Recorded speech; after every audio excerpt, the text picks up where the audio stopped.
Hey, hi, it's Meredith. I'm here with our message for Thursday, the 10th of February, 2022. We're tuning into the energy of the day.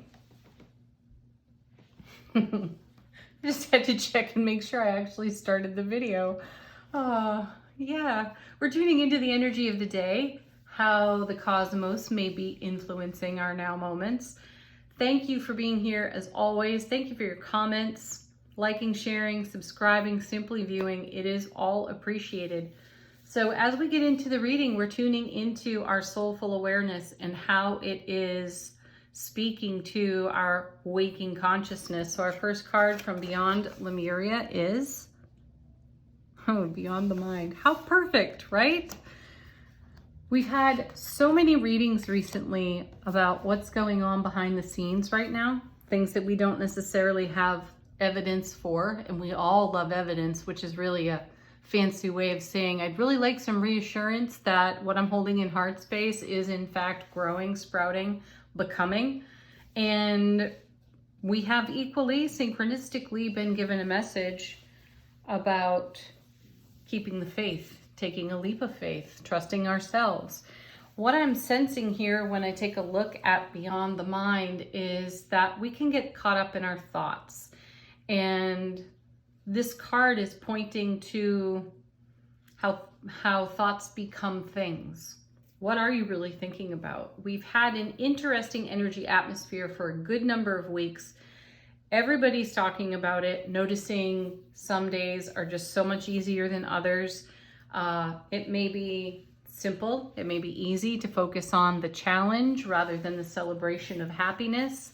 Had that conversation with someone just a couple of hours ago. And the reminder in Beyond the Mind is that we are connected to, tapped in, tuned into something much more grand than our physical vessel and what is happening right in front of our eyes. There's so much more beyond the veil here. So let's go beyond the mind into the limitless possibilities that do exist. Let's consider those. Now, each one of us has something in front of us right now that demands our attention, requires our loving self-care even. Though as we give to ourselves in the way that is needed, required, essential, there's a whole lot more going on beyond the mind. And it is fulfilling to tune into the wisdom of divine movement at work in our world. So let's do that in synchronicity too. All of the other things that we must do in a day. How is the natural world speaking to us? What does Mother Nature have to say? And we have from Nature Portals, squirrel energy. Oh my gosh, I have to share this. A friend of mine sent me this funny little Facebook video of a guy running and he's imitating a variety of animals. And when he imitates squirrel, it is just hysterical. Comment on it if you've seen it. Oh my gosh. If I can put it up on the community page for the channel, I will. So look for it. All right, Squirrel Spirit. This is a card about preparation. I know some of you are thinking, Preparation H. Oh my goodness. So garner your gains here is what I get out of Squirrel Spirit.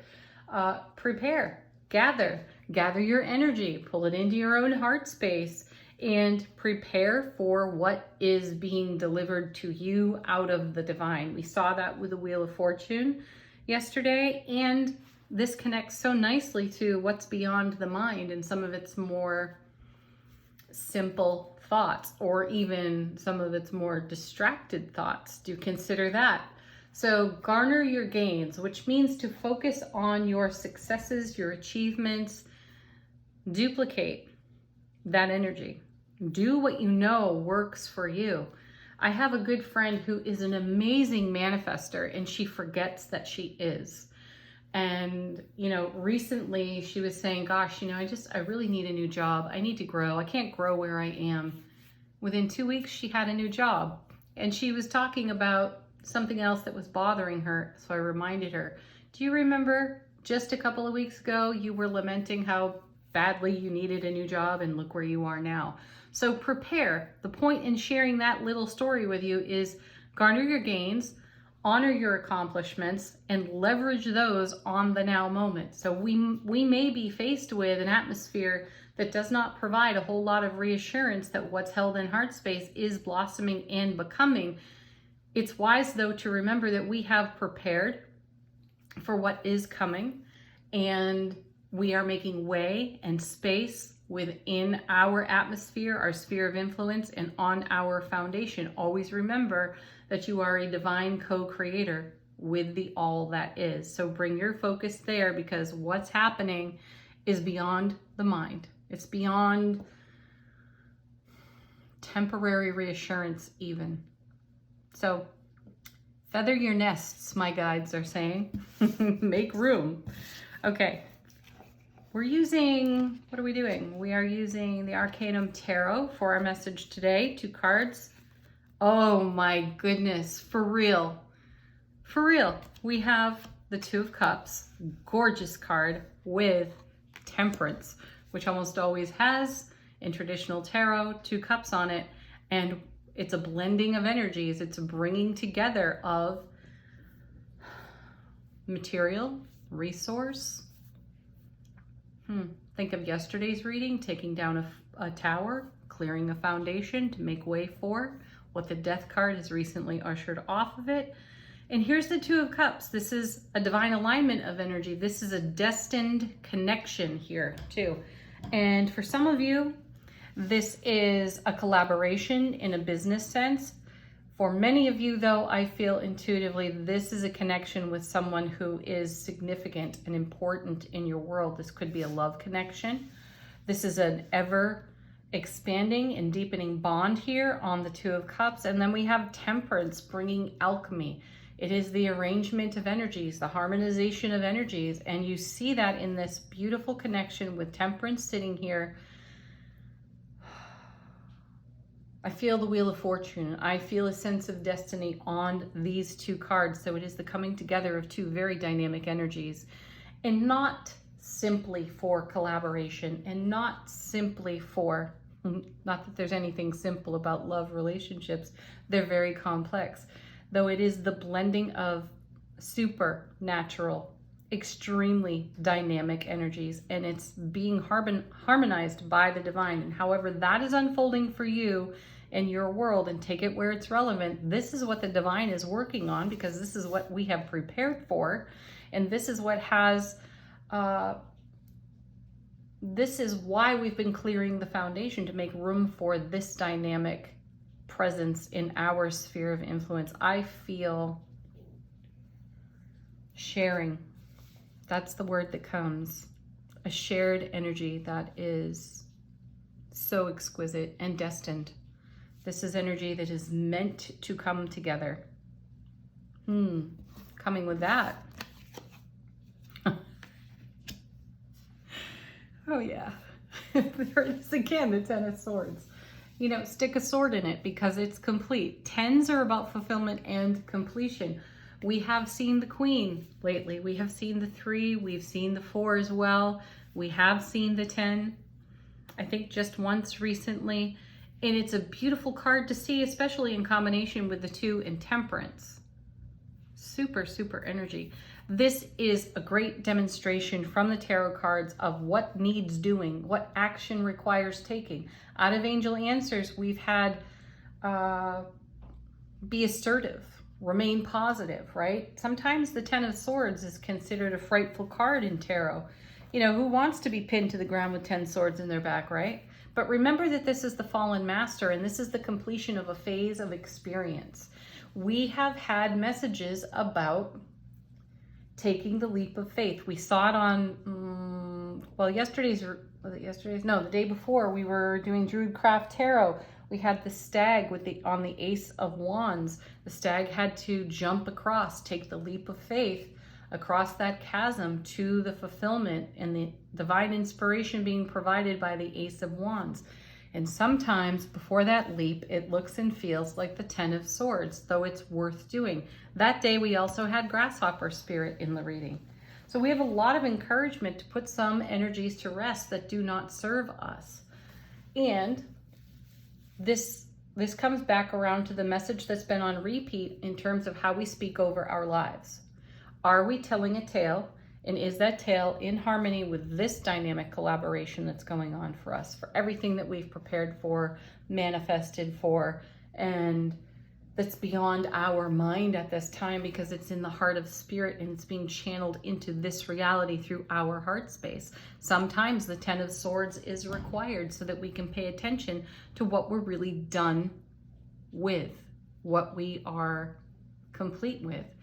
And sometimes an ending really is about fulfillment. You have fulfilled a life experience and you've learned as much as you can at this phase. And now that's coming to a close to make way for our 2 of Cups and Temperance.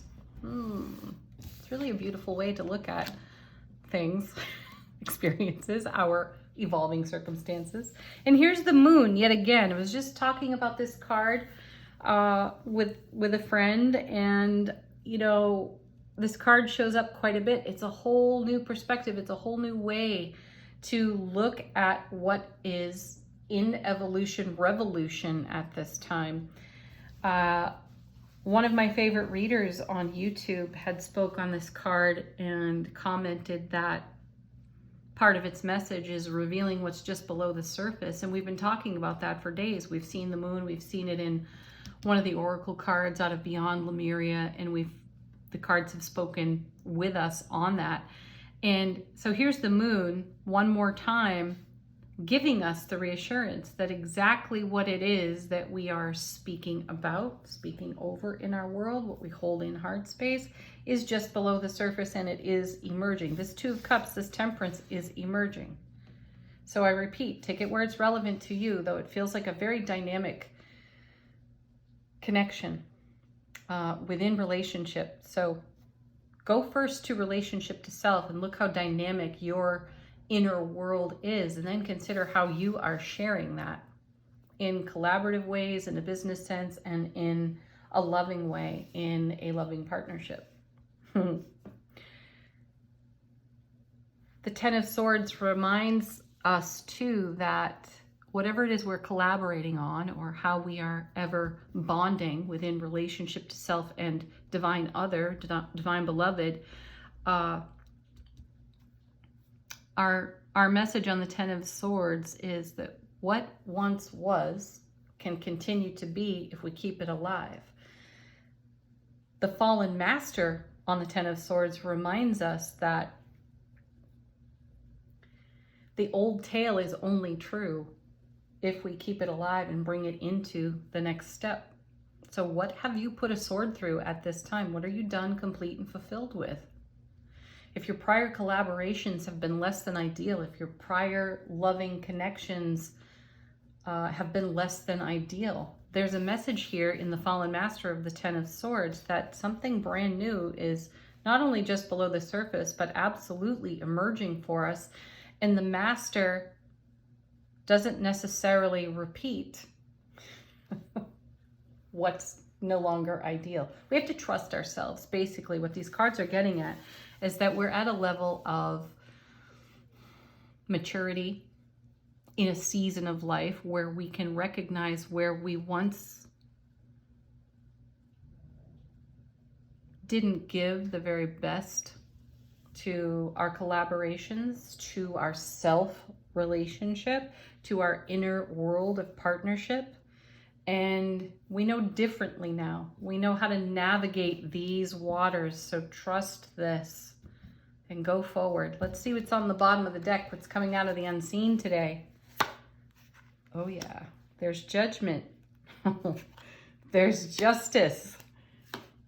Oh, that's amazing. And the Ace of Cups. Wow. Wow. When I saw Justice, I thought that was the Ace of Swords. Truth.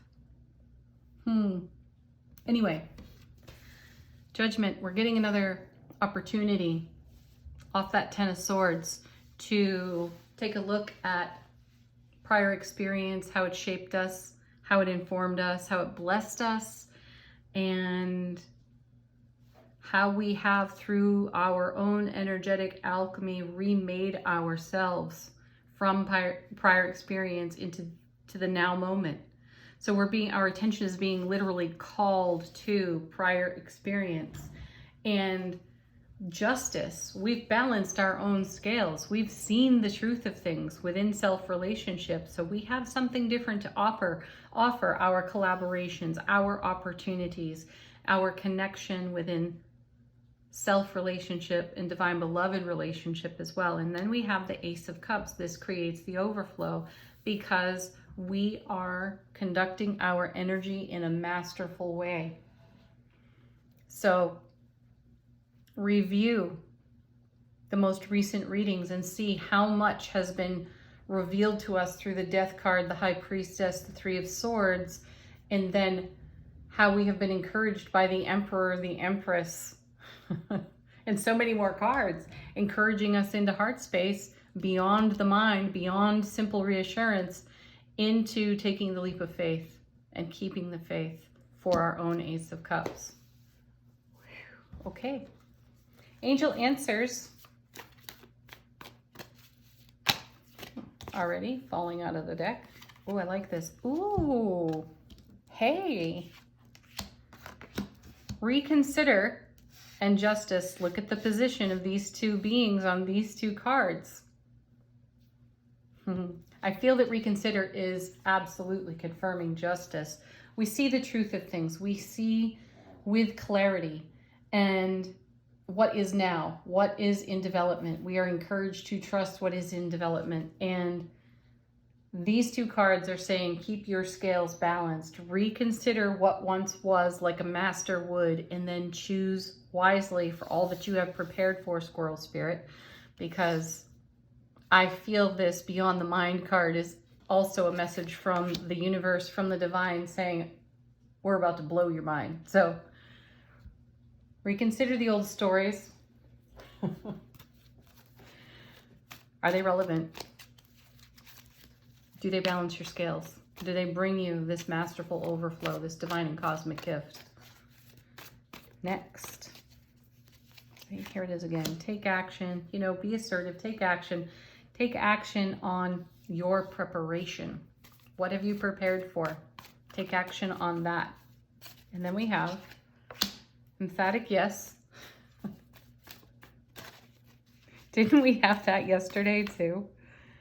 Oh, see? More confirmation for us. Here's the Romance card. This is the Two of Cups. This is Temperance.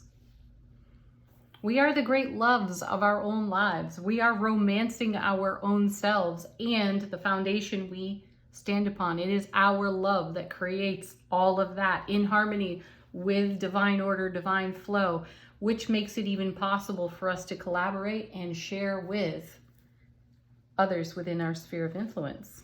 Oh, gorgeous, gorgeous cards. And, you know, this is also a card that reminds us that while we could be distracted by some of the more mundane or minor details of life, there's always room for more love to pour onto what's in our heart space, what is becoming, and what is right here, right now. Appreciate what is right in front of us. Okay. Last card from Divine Abundance, a point of contemplation, meditation, just pulling it off the top of the deck. We have, Ganesh, clearing. You know, a wonderful Sanskrit mantra, I think it's Om Ganapataye Namaha, is the remover of obstacles. That's what Ganesh does, removes obstacles. So there's a great Sanskrit mantra for you if you feel that something stands before you. Ho'oponopono is another wonderful mantra. So check that out. See if it's relevant for you at this time. It may bring you some peace, inner peace, that ultimately feels like reassurance and calms what's going on now in your Ten of Swords. So the message of clearing is, as true offering arises, it becomes easy to let go. You start to trust that more will always arrive. You shift from mine, mine, mine to God's divine, divine, divine. Such freedom in that, absolutely. So, Om Ganapataye Namaha. Set yourself free from the obstacles, right? That's it. That's our beautiful Thursday message. Thank you again for being here. Peace, love, joy, blessings. Namaste.